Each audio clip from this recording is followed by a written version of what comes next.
And it looks like she is on and has joined the meeting. So Marc, I am going to hand it to you to introduce the senator. Excellent, excellent.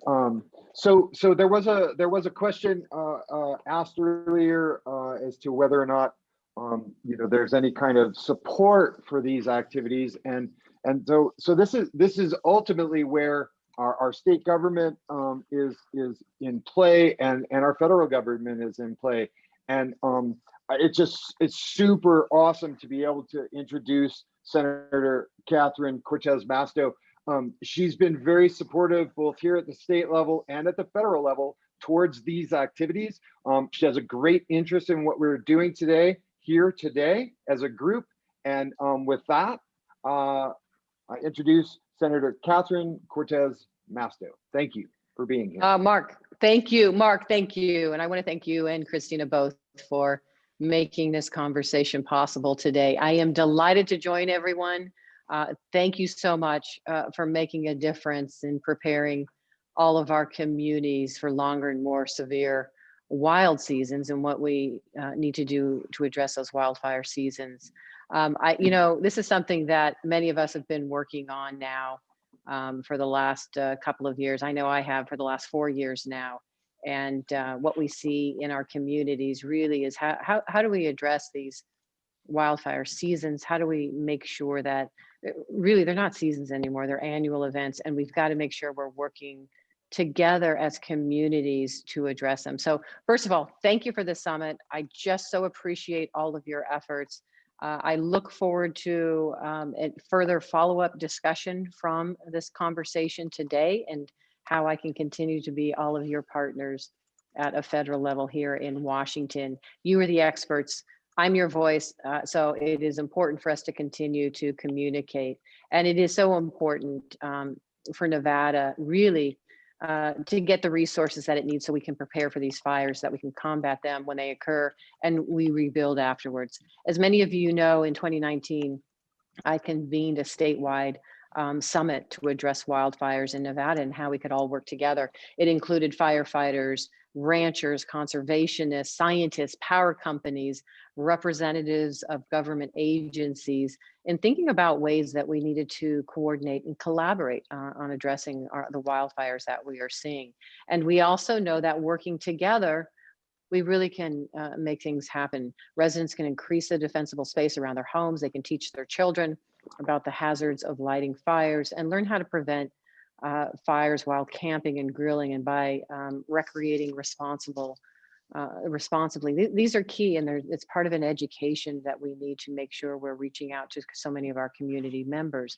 But there's also a role that we can all play as government officials working together at the state, local, and federal level.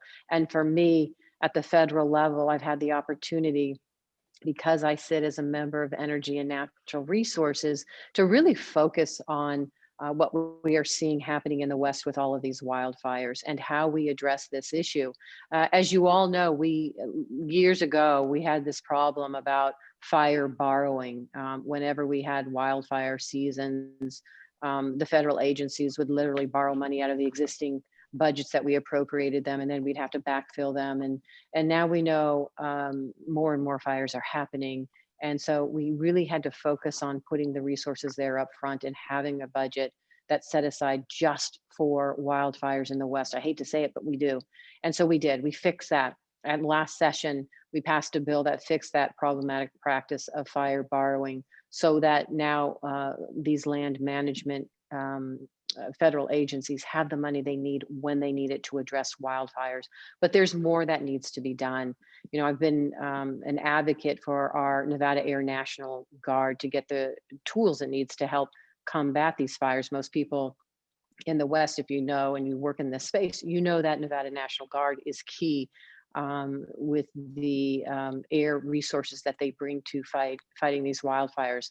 And so I have been working here to try to get some new aircraft to our Air National Guard, the C-130Js, to bring those to Nevada so that we can continue to have the most recent up-to-date the tools and techniques that we need to combat these wildfires. So we're still fighting for that.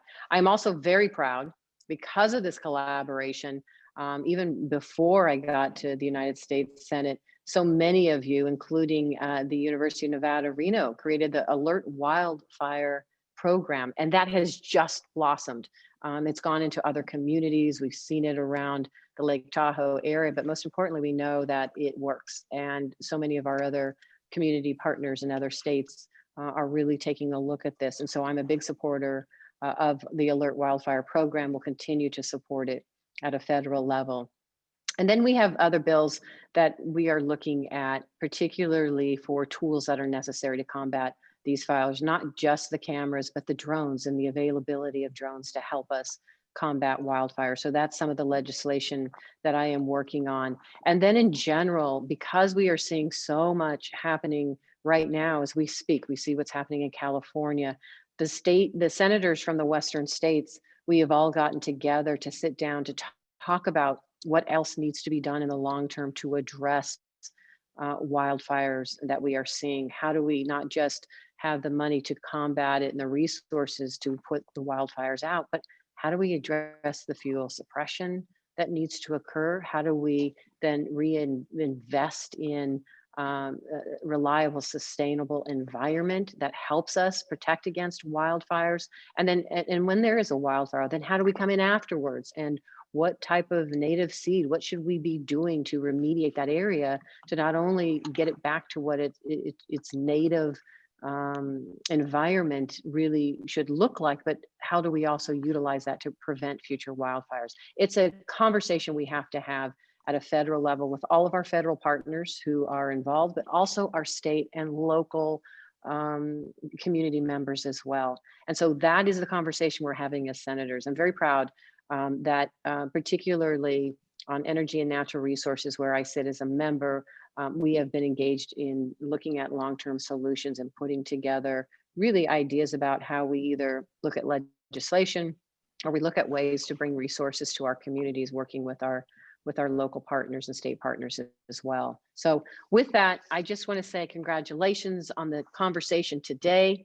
Thank you for allowing me to participate and collaborate with all of you. And I look forward to our future collaboration as well. All right, well, we appreciate you taking the time out of your incredibly crammed schedule on the East Coast to be here with us. And so we appreciate it. And yeah, we can't say enough how much we thank you for your time today. Thank you. Everybody stay safe. Take care. All right, take care.